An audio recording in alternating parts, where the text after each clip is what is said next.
Doctores, mire, la verdad, puras mentes brillantes aquí en Sin Censura. Le pido a Andrés que nos grabe para saludar al queridísimo doctor Ángel Valderas, especialista en petróleo y energía. Doctor, bienvenido a Sin Censura. ¿Cómo le va? ¿Cómo ha estado? Toño, pues mira, muchos saludos cordiales. Andaba en México, estuve en la Feria del Libro de la Brigada para Leer en Libertad. Y justamente me tocó, fíjate, ahorita que estaba escuchando al doctor Isaac de Paz, me tocó compartir, digamos, espacio con la ministra Lenia Batres, que primero dio una charla sobre justamente este proceso de cómo va a ser la elección de jueces y magistrados. Y ayer en una posada aquí en Querétaro platicaba con un amigo mío que es abogado, y él me decía, es que en realidad para ser un juzgador se tiene que tener claro que tus decisiones tienen consecuencias sociales. Eh, Pueden ser a nivel individual, pero pueden ser a nivel colectivo. Por ejemplo, esto último que tocó Isaac de Paz antes de terminar su participación sobre digamos, pues complicidad para que Ricardo Salinas Pliego no pague los impuestos que debe. Todos sabemos porque Andrés Manuel lo denunció, no penalmente, lo denunció públicamente en la mañanera al ministro Luis María Aguilar, guardando en el cajón este asunto que además tiene años, porque esto que decía Isaac de Paz, o esto que explicó hoy Arturo Saldívar en la mañanera, pues mira, yo creo que todos tenemos que entender que no basta tener el título de abogado o una maestría o un doctorado para poder convertirse en juez. Pero creo, fíjate, yo quería tocar hoy más una parte política, Toño, porque las grandes mentiras de la derecha se siguen derrumbando. Mira, nos dijeron y estuvieron duro en la narrativa en contra de la reforma del Poder Judicial, que cualquiera, que con esta reforma cualquiera iba a ser ministro de la Corte, ¿no? Yo iba a ser ministro de la Corte, que no soy abogado. Mi gato Titus. En la Alameda les decía, mira, el señor que vende esquites, decía a la derecha que podían ser ministros. No, lo que estamos viendo es un proceso que es inédito, que es nuevo, que lógicamente va a tener correcciones, son procesos complicados, se va a tener que haber un acercamiento, revisar, etcétera. Yo veo este proceso cuando fui dirigente sindical de los académicos de la Universidad Autónoma de Querétaro, pues nosotros cada año se llevan a cabo concursos de oposición para determinar profesoras y profesores que obtienen una plaza definitiva en la universidad. Y eso sucede en todas las universidades públicas. Por lo tanto, esto que señalaba Isaac hace ratito, pues es un íter, es un proceso usual. Se te piden documentos, tienes que comprobar que esos documentos tienen validez en el sentido de que tiene que ser de una institución, tus títulos de estudio, y con eso cumples apenas el primer requisito, que le llamaron el requisito de elegibilidad. Es decir, cumples los requisitos, puedes seguir adelante. El proceso más delicado, y que no es paso 1, paso 2, paso 3, es el que sigue. Es determinar justamente la idoneidad, honestidad, fama pública. Si ya fuiste juzgador, ¿en qué sentido fueron tus sentencias? Por ejemplo, si se presentara que no lo va a hacer Luis María Aguilar, pues estaría en la mira pública que ya fue ministro de la Suprema Corte de Justicia de la Nación y esconde expedientes en el cajón de su escritorio para que no sean discutidos, para que no sean analizados, para que no se tome una determinación. Pues está muy bien, porque ahora nosotros en junio del año próximo vamos a elegir. Y todavía son meses en los que vamos a estar viendo actores, por ejemplo, este calderonista, Gil Suar, que se inscribió, y como dijo hoy la doctora Claudia Sheinbaum, ¿no? La verdad, total incongruencia, ¿no? No creen en el proceso, no creen en la elección, pero se inscriben, ¿no? Si fueran congruentes y no creyeran, pues no se inscribirían al proceso. Entonces, sí hay una parte en el proceso aleatoria, que es cuando se venga el proceso de insaculación. Pero, como vimos hoy en la mañana, se va depurando. Y hay que recordar que son tres comités, porque es el del Ejecutivo, del cual se dio información precisa hoy, el de Judicial, que ya publicó sus listas, el del Senado, que también ya tiene el número de aspirantes y que debería de estar publicando también las listas, y de eso se va a conjugar, porque cada poder va a presentar un determinado número de candidatos, y pues eso tiene que ver con los puestos que se van a cubrir. De cualquier manera, fíjate, veía, creo que por aquí lo vimos, era creo que Luis Cárdenas, entrevistando a Ricardo Peralta, abogado, y a César Gutiérrez Priego, y esta narrativa muy, muy simplona, muy patito, como nos tiene acostumbradas la oposición en México, que antes gobernaron.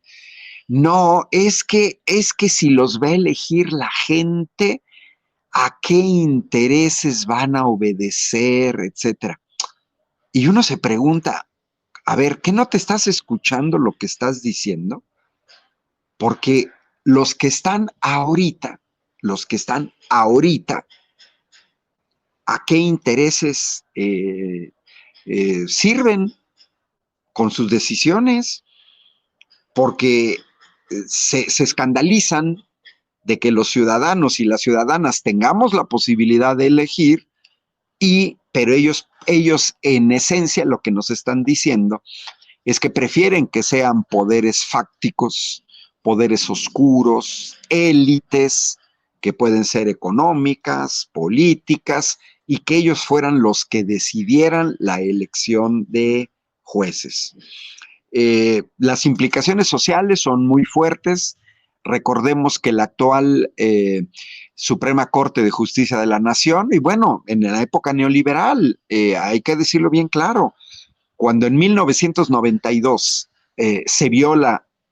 empezó a violarse de manera permanente hasta 2013, finales de 2013, el artículo 27 constitucional, que prohibía que privados generaran energía eléctrica en México, la Suprema Corte de Justicia de la Nación nunca dijo nada.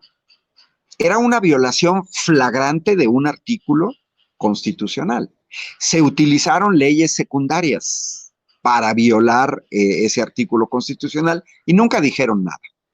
Y bueno, también, pues hoy nos damos cuenta que mucha gente que llegó a la Suprema Corte de Justicia de la Nación no llegó por la fantasmal carrera judicial y tampoco son constitucionalistas. El doctor Isaac de Paz es constitucionalista.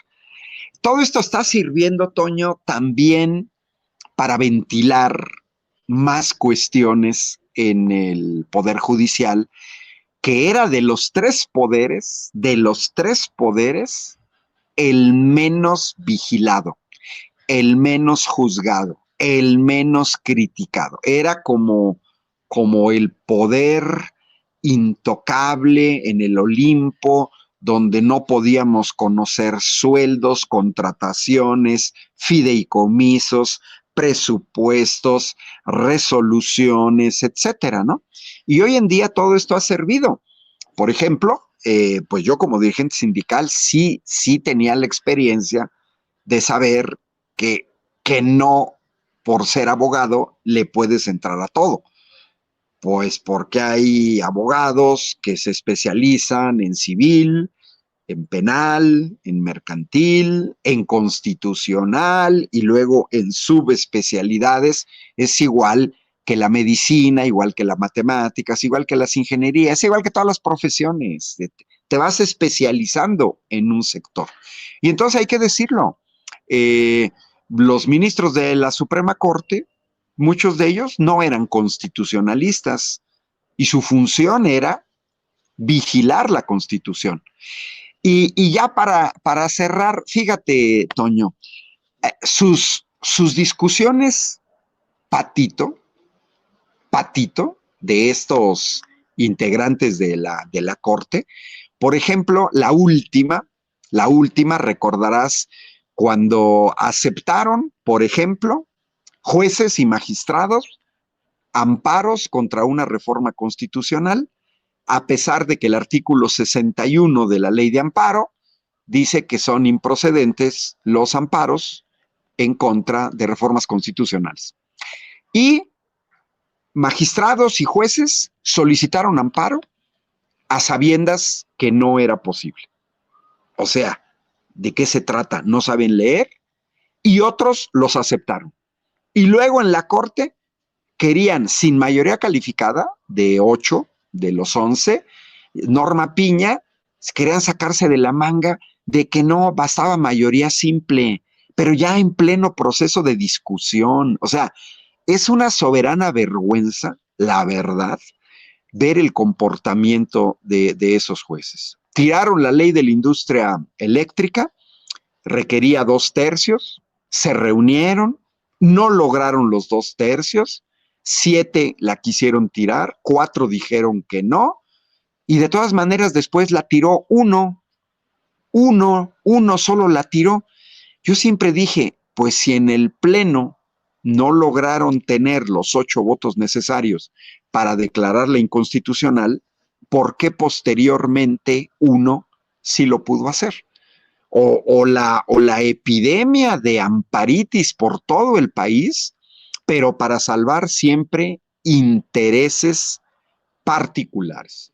Y también sus sueldos escandalosos y sus prestaciones y sus jubilaciones. Así es que todo esto ha servido cada vez más para clarificar y ahora pues hay que estar atentos al proceso, Toño, que los comités, como señaló Isaac de Paz, hagan su chamba bien. Va a haber otra depuración y esos son los que van a la tómbola. Si se hace bien el trabajo, que yo también creo que sí se va a hacer bien el trabajo, pues van a ir a la tómbola perfiles que cualquiera de los que quede va a ser un buen perfil para llegar a la última etapa, que va a ser la etapa en donde la pelota va a estar en la cancha de la ciudadanía, porque pues vamos a ser nosotros los que en junio del año próximo vamos a salir a elegir a jueces y magistrados. Entonces, pues hay que seguir monitoreando, hay que seguir el proceso, va a tener errores, claro que sí, es un proceso nuevo, inédito, sobre la marcha se tienen que ir resolviendo cuestiones en el Poder Judicial, en el Legislativo, en el Ejecutivo, pero yo creo que para 2027, cuando se lleve a cabo la otra parte del proceso y que se va a conjugar con el proceso electoral federal, yo creo que ya va a haber mucha experiencia en este tipo de procedimientos y va a fluir todo mejor. Y pues sí, vamos a hacer changuitos que los perfiles que lleguen podamos elegir y también rechazar a perfiles que pudieron haber pasado incluso el proceso de insaculación y que en su vida pública como juzgadores pues ya demostraron que no cumplen con los requisitos mínimos de idoneidad a la luz de la opinión pública. Hoy se le pedía a la presidenta Claudia Sheinbaum que su opinión personal, pues ella no puede opinar, no puede descalificar, porque para eso están los comités de evaluación y se vería mal que la presidenta descalificara a alguien. No es porque desconozca. Hay ciertos perfiles, ahorita lo dijo Isaac de Paz, oye, te han acusado de tortura y todavía tienes la cara dura de presentarse a un proceso de este tipo, ¿no? Entonces, pues, en esa estamos, Toño, y pues ya se ve el tiempo rapidísimo, ¿eh? Rapidísimo. Ya a finales de enero se va a tener ya esta lista de los 3 comités, y pues de ahí en adelante, porque es en enero, luego ya nada más queda febrero, marzo, abril, mayo, junio, elección, y es principios de junio. Entonces, en realidad quedan enero, febrero, marzo, abril, mayo. Quedan 5 meses y se van a ir volando. Sí, se han volado, pero sobre todo, esto que nos menciona, doctor, me llama mucho la atención y que es absoluto. Efectivamente, el Poder Judicial de los 3 era el menos cuestionado, el menos vigilado, el menos criticado, y hoy es el que está en los reflectores, en el banquillo de los acusados. Hasta está en la Biblia. No juzgues, pues, no juzguéis, pues seréis juzgados, pues ahora están siendo juzgados en el Poder Judicial. Y bueno, qué gusto me dio que pudiera hacernos esta reflexión, este análisis y pues este estudio aquí en Sin Censura. Doctor, le pido por favor que nos comparta sus redes sociales para que la gente se ponga en contacto con usted. En la discusión del Poder Judicial, a mí siempre me viene en mente una canción del cantautor italiano Fabrizio De André, que se llama justamente El Juez, y es una crítica demoledora a este Poder Judicial, no el mexicano, lógicamente, el italiano, pero hay muchas cosas en común, en donde dice que se creen representantes de Dios en la tierra. Así, a ese calibre. Mis redes sociales, Ángel Valderas, facilísima, aquí en pantalla está mi cuenta de X, pero es Ángel Valderas también en Facebook y también en YouTube. Y bueno, todos los sábados pueden buscar en Google Universal Querétaro y publico un artículo todos los sábados en el Universal Querétaro. Un saludo cordial, Toño, hasta Kansas. Ya está el frío cañón allá en el norte. Aquí un poquito, aquí basta un suétercito, pero allá ya está duro. Sí, ya está haciendo frijolín, doctor, y bueno, pues allá en Querétaro, disfrute de la deliciosa gastronomía, de lo bonito que es Querétaro. Enchiladas queretanas, Toño, son muy buenas. Esas no hay acá en Kansas City, desafortunadamente. Claro. Dale, pues. Ahí tiene que estés muy bien, Toño. Igualmente, el doctor Ángel Valderas, hasta luego. de energía, quien le agradecemos aquí, y le agradecemos a usted.